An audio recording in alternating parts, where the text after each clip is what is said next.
Ben Oosterveld. Welcome to the Human Capital Innovations Podcast. Thanks, John. Glad to be here, man. Yeah, it is a pleasure to be with you.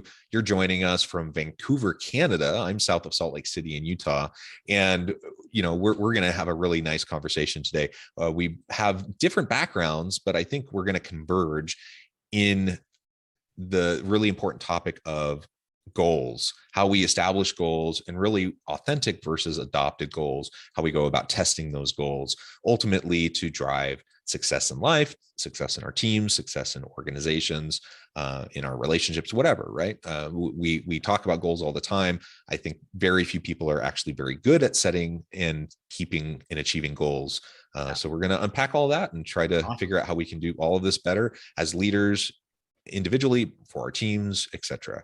As we get started, I wanted to share Ben's bio with everybody. Ben Oosterveld is an entrepreneur, speaker, and real estate professional. He's the founder of 20 New Clients, where he powerfully coaches, trains, and mentors real estate agents across Canada. As a high-powered and high-performing real estate agent himself, he trains his clients in unique, high-impact marketing strategies that are geared to blow the clients' minds. In his first 2 years as a real estate agent, he earned $1 million in commissions and is committed to supporting his clients in going from workers to business owners with his philosophy of business from within, focused on the man or woman behind the strategy. I love all of that. What a tremendous background. Anything else you would like to share with listeners by way of your personal context before we dive on into the conversation? Oh, I think that's good. I think they'll figure it out as we go. I think that's cool. Yeah. Okay, cool. So as we dive on in, why don't we frame up first from your conception, how do you think about goals generally? And then what is the difference between an adopted goal or an authentic goal? So right out of the gate, I think goals have way too much pressure on them. Way too much. I think that we have people like David Goggins who are amazing human beings, and then we set our standards to some guy that can do 1 billion push-ups, and we think, oh wow, I just need to set more goals. And the guys are like, get up at 4:45 in the morning and crush every second, maximize every second. And I'm an A-type. I'm a high performance guy. I've been caught in this, and it's just this insanity of never enough. So what I've realized is that that's not a happy journey. Like, you only can be happy when you hit that goal. So something's wrong with that system. I believe in goals, but I like setting targets versus goals. I like a target, because I think we don't have the exact path on anything. So I'm okay to test, try, adjust. That's how Netflix showed up. They tested 1,000 websites and found one that worked. They changed, they tested, they fail fast. So how do we set our perfectly planned goals? It's just massive pressure. I think we're meant to be more fluid. That's my quick shot on goals. Yeah, well, I completely agree. I'm a big believer in goals, and I like the idea of SMART goals. I think there's a lot that we can gain from that kind of an approach, those sorts of frameworks. But I know for me personally, I tend the same way as you, in terms of focusing on continual output and performance and achieving and such. It becomes a never-ending, hamster wheel of you're just chasing yourself and you never arrive, and it's not satisfying. And so at some point, I don't know what clicked, but I had this realization that, goals are good. And especially if I'm someone who's struggling to kind of wrap my arms around my life and trying to, figure myself out, being more structured and having frameworks is helpful. But as you start to learn how to be your best self, targets is a much better approach. And like you said, flexibility is key. So we can lock ourselves into a goal that for a time makes sense. But if we're not willing to pivot and to adjust and to iterate with our goals, then we're going to lock ourselves into stuff that's actually not meaningful, fulfilling, or helping you accomplish what you want to accomplish. A lot of times goals can actually derail us from fulfilling our potential if we're not careful. Huge. More people get that's negative to most people, to be honest. It's mostly negative. It's what I find. But when I'm working, I work with a lot of real estate agents, teams, broker owners and things. And obviously goals is a massive thing. I find it really funny, John, that every single January, you see every single company in my world, it's brokerages, right? These are like the Remaxes, the Royal LePage, EXPs, all these guys, they have one topic. let's set our goals. And it's almost like they don't even think about it. They just, and here's how we do it. How much money do you want to make? And let's break it down. So in 12 months, what activities do you need to do? What activities daily do you need to do? And let's measure these out. But you know what's funny? You go take these seminars, right? And they're good, but there's a huge flaw, a huge mother freaking flaw. They don't actually challenge how much money do you want to make? Why? Why the frick do you need $1 million? So when I sit with someone and they're like, Ben, I need some help. I'm like, yeah, no problem. I said, but I only work with people willing to look at the inner game. I literally won't work with anybody else, to be honest, because it's a waste of time. But the thing is, when you're setting a goal, I say, why do you need 50 transactions? Why do you need to have this level of income? And they usually have a dumb looking face at that point, like, because they haven't even asked themselves, what do I want? What the frick do I want? And then how much does that cost? Now we establish the goal setting. We forget the part going. So when someone says, I want to make $1 million, I said, hey, awesome. I can 100% help you with that. Done it before, no problem. But here's the problem. What are you going to spend your million on? I just want to know, break it down. And I challenge the crap out of their goals, because then they're like, I said, what is the life that you want? And usually it's $250,000. Okay. Usually 200 to 300 grand gets these people the exact life. So they spend how many years chasing the million and they don't get what they want at the end, and then they die? Not cool. Not cool. So we need to challenge that. Yeah. Understanding our why is foundational, right? To everything we do. And it's certainly if we're choosing to set goals, we need to understand our why. I actually I wrote an article years ago, and I kind of every now and then I resurface it. And the title of the article is something to the effect of making unsmart goals. And I was just challenging, because I think smart goals are actually useful for a lot of people, but great. Yeah. But like a lot of the things that matter are hard to measure, and a lot of things that are easy to measure just don't matter. And so is that ever true? So we end up chasing our tail for all these things so we can check the box and say we hit the metric or whatever. And ultimately it doesn't connect with our why. And so ultimately our goal's bad. No, obviously that's not what we're saying. But it's the foundation and the reasoning behind the goals and how we establish the goals, which really does matter. And so let's then pull apart then what's the difference between this idea of adopted goals versus authentic goals. I think for some people, this may be the first time they're really thinking of it that way. You know what? I followed the path. I was number one in every single place. I sold $2.5 million of office furniture when I became a real estate investor. And I bought 41 properties with investors in 14 months from rookie. And then I became rookie of the year as a real estate agent. I built one of the top national teams, and I sold that real estate business. I coach, so performance wise, I'm there. Okay. By the way, I didn't do much goal setting all the way through, just FYI. But the thing is though, here's the problem. Okay. We grow up in a world, and psychology is when you grow up, your parents are trying to teach you the right way. The problem is, the one missing question as a child is, what do you want, Jonathan? What do you want? And it's like, no, you need to get a job. You need to get married. Like, you think of cultures, you got to get married. You can't leave the house till you're married. Then I got another guy I coached, Asian fellow. He lied to his parents that he got his engineering degree, and then he went and started a business, but he had to lie to his parents, and they still think he finished school. And so we've been told in Canada and in the States that owning a house is better than renting. We've been told, like, you start tearing down your beliefs. What the hell's your beliefs? So what do we actually want is not even a question that we get asked. You know why? People have no clue how to answer that question. What do you want? A simple question. And so this is the thing. And what I found is the difference between authentic goals and non-authentic goals is a lot of times it's the origin story. And a lot of times we're doing it for someone else, or doing it because we're trying to architect ourselves into a certain human instead of be ourselves. And I hear this all the time. So I'll give you a quick example. In one of I have the real estate reboot camp, and I put these first things they do is called setting your compass. It's not even a real estate training. Like, half the stuff I do is mindset, clarity, and self-awareness work. So I ask them, I say, tell me your financial goals. And they're like, okay, we want to make $500,000. Cool. Give me exactly how your day is going to look. And then what they say is really fascinating, because they're like, I'll wake up in the morning and I'll have a tea. I'll work out, maybe do a deal or two. So what they're actually getting, John, is they're looking for emotional fixes, and they think the finances are going to help them get the less worry. But worry is not a financial, that's the wrong medicine.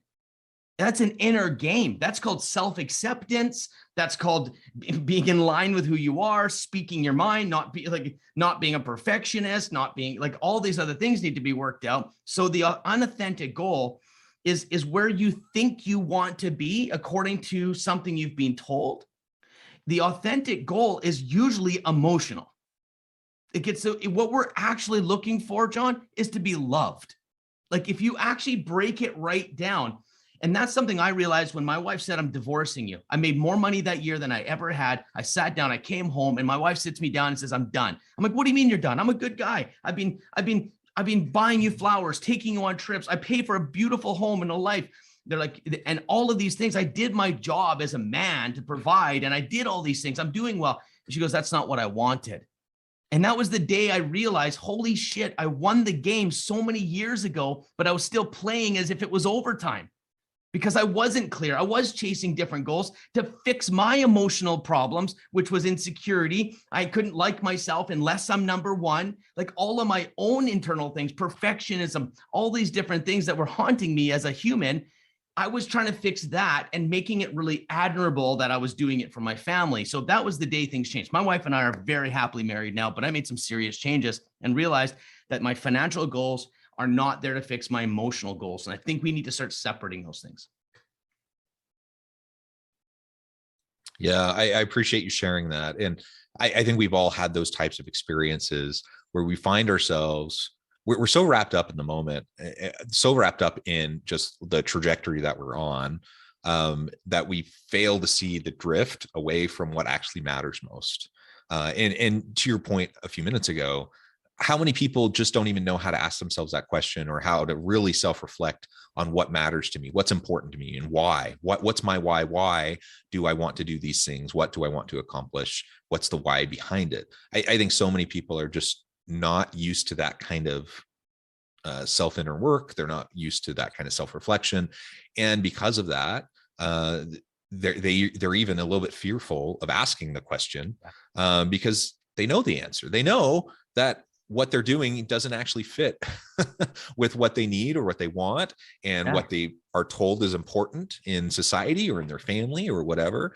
And we find ourselves, having gone down this path for years sometimes, and realizing we don't like where we're at. And that's why midlife crisis is a thing, right? You don't actually have to be midlife to experience a midlife crisis, but it's essentially, it's usually a realization that you spent all this time, effort, and energy to accomplish what everyone told you is important, only to realize it's not important. and so that can happen in a marriage, that can happen in the workplace with our teams, that can happen teams, totally. Exactly. It can happen in any context. And, it doesn't mean you're a terrible person. It just means you're human and you fell into the trap that so many other people fall into. So the question is like, how do we get out of that trap? How do we get out of the hamster wheel, the grind, the daily busyness, and trying to feel, to deal with our insecurities, to feel important, to feel valued by those around us by constantly trying to achieve and tick the box and get the next gold star?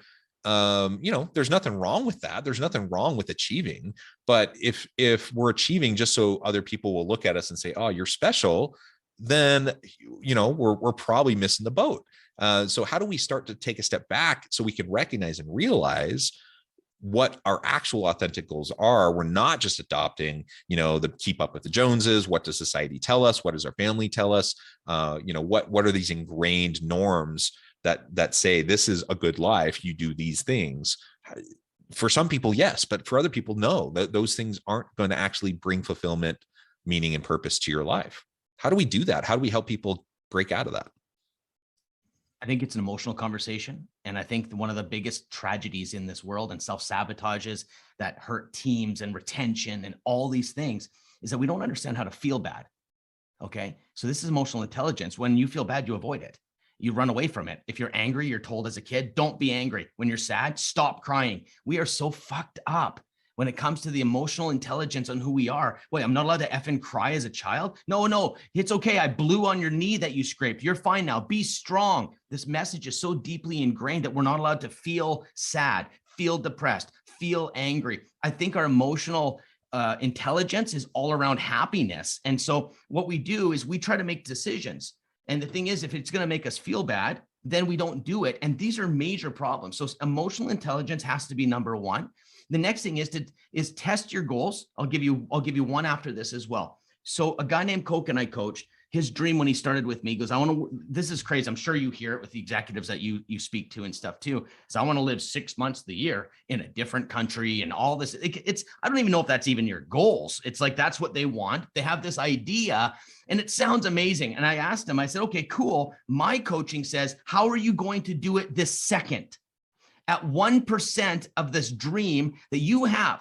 You dream of going away for 6 months of the year. You're going to delay life until you can finally get there, which you probably never will, or let's do it now. So I run retreats. He joined me on a retreat, but he added an extra week with him and his wife to stay in the city I was running the retreat. Next coaching call, we jump on the coaching call and he says, I just realized, man, I don't want to be away from home that long. If he didn't test it at a 1% of his goal, he would have been chasing the goal that wasn't his. So it's not even it's just the idea of it sounds so good. It sounds so good. And so we need to test these goals. And so this is one of the biggest things is to see, is it even something? And then the third thing I'll just say, there's a guy that I coach, he owns a Royal LePage, very successful man, has a team, he's an executive. And we started talking and went through my process, which is called setting your compass. And one of the questions that I ask, and your listeners can do this, what is one thing personally that you're withholding from yourself because it doesn't financially make sense? And his was singing lessons. He wanted to be a singer. You're talking about a very professional dude, okay? You would never have guessed. Next thing you know, he hires, and this is where his life changed. He made a decision to stand alone, feel embarrassed, and do those negative feelings so he could get his dream, which was to sing. He hired a singing coach. And then that was the moment he had the catalyst happen. It clicked. He goes, holy shit, what else am I doing in my life? Because I'm scared. I don't want to feel embarrassed. Today, he hits karaoke. He sang at my retreat. Now, he lives 3 months of the year at his cabin now. His team has a deeper connection with him because he was not authentic to who he was. And when you're not authentic to who you are, you're hiding a piece of you. When you hide a piece of you, you're going to be misunderstood as not trustworthy because there's something you're hiding. He was hiding that he wanted to sing, but people misunderstand that and they can't connect with him. This thing is changing his entire life. So testing goals, and then also where are you withholding something that's personal, whether it's freaking playing, a sport, whether it's dancing, it's usually something in a creative element that doesn't make sense logically to your goals, but it becomes your fuel. I really like that, the fuel component, because do we sometimes have to do jobs that don't drive huge levels of meaning and fulfillment in our life? Yeah. I mean, you pay the bills. Yeah, well, certainly yeah. There's tasks like the chores around the house. I hate doing yard work. I like having a nice yard. I hate doing yard work. Yeah, I got you. But even at work, I'm a proponent of chase your dreams and try to do work that's meaningful and fulfilling to you. But we still do stuff in our jobs. Even if we love our job, there's stuff that we have to do that sucks, that nobody likes to do. And there's no shame in doing a job that you don't actually really like because you're trying to put food on the table, pay your rent, take care of your family. There's honor in that.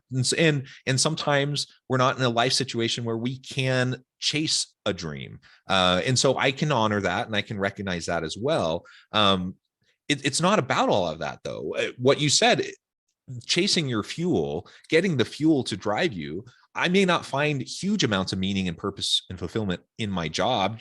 Maybe it's life stage. Maybe it's I'm still getting my education or training to be able to do what I want to do. And in the meantime, I'm doing this work. Whatever it is, whatever the situation is, you can find ways to be fueled. That learn an instrument, learn to sing, go, exercise, and there's all sorts of ways that we can refuel ourselves. We need to learn how to tap into that. And I really like the testing the goal suggestion, because with your example of the gentleman who wanted to travel 6 months out of the year, where did he get that idea that would be amazing? I mean, he probably saw a movie or he read an article and he's like, Exactly. someone else did this and it was amazing for them. So they were successful. So now I'm going to try to do the same thing. And then everyone's going to think I'm amazing and I'm successful. and you go and travel for a week and you realize you don't want to travel that much. Yeah. It's incredible. It's just an illustration of how many people are chasing the completely wrong thing. And you spin your wheels endlessly to try to find meaning and fulfillment down a path that's never going to bring you meaning and fulfillment. So as a leader, certainly I need to do this inner work myself so I can understand where I stand. And I need to do this inner work so I can model for my people that it's important for them to do it as well. I articulated and identified the fact that if we're not authentic, we're not going to be able to develop meaningful relationships of mutual accountability and trust with our people because we're not being authentic. And everything about effective leadership and running an effective team is built upon trust. If we can't trust ourselves, how are our people going to trust us? Right. And so I don't know, there's so much there we can unpack further. If you think about teams, if you think about someone's running a team, and what if we said culturally, if you're working in my business, we want you to know exactly what your dream is, but what we want to do is get you to 1% of your dream. If that's part of your conversation, let's think about that. You're running a team meeting. What is your dream? Instead of saying we have, settling on, we have jobs we don't want to do because it's a ways to a means, like working out, you hurt your muscles and you grow, like it's very good. But what if we just said you can have your dream, but you can have it at 1% right now? So instead of saying, hey, deal with it or it's going to suck, I'd say, no, you can have your dream today. What's 1% version of your dream? And as leaders and as CEOs, as COOs, as owners of brokerages, why are we not committing our vision and culture to helping them get to 1% of their dream? You want to see what retention looks like? You get me to my dream, John. Me and you were buddies for a long time, but you can't get me to my big dream, but you can help me at my 1% dream. And you can facilitate as a leader in a team in your culture. It's like part of the culture. What's your 1% of your dream board? Let's get it this year. Oh, you want to take holidays? Great. Let's go. Let's get you booked away for a night at a hotel. As an owner, you can target what they want and get them to their dream, but only 1% is really doable. Changes your culture, changes the thinking, and you'll actually have motivation, and you'll be fueling your teams and your staff. But just focus on 1% and live the dream today. Don't delay. I love it. I love it. Ben, it has been a real pleasure. I know at the time I'm going to have to let you go here in a few minutes, but before we close, I wanted to give you a chance to share with listeners how they can get connected with you, find out more about your work, your team, and then give us a final word on the topic for today. Sure. Yeah. BenOosterveld.com, BenOosterveld.com. That you'll find a real estate training program that is completely mindset, business systems focused. Everything in business is all about sales and getting more clients. And I think that's overbuilt. I think we don't understand how to keep our clients for 20 years. And that takes emotional development mindset and amazing systems. That's my program. It's called the Real Estate Reboot Camp. Now, if your audience, if they're not real estate agents, I run mindset retreats. So if there's a team, or if there's someone that wants to bring their team, I go 3 days and we go deep dive into who you are, what you want, and how the heck you're getting in your own way. And that's on the website as well. Next one's coming up is in the fall, but I'll be doing one of those a year, maybe 10 or 15 people. That's a passion project for me. It's what we do. So that's a place. Also, I have a book coming out. It's called The Richest Real Estate Agent: How to Build a 7-Figure Business Without Sacrificing Relationships. That's going to be, you can get on my waiting list on my website. And I also have the podcast, The Richest Real Estate Agent. And that's where it's mindset first real estate coaching. Wonderful. Thank you, Ben. It has been a real pleasure. I encourage listeners to reach out, get connected, check out the podcast, check out the book, the retreat, all of the great things that Ben and his team are doing. And as always, I hope everyone can stay healthy and safe, that you can find meaning and purpose at work each and every day. And I hope you all have a great week.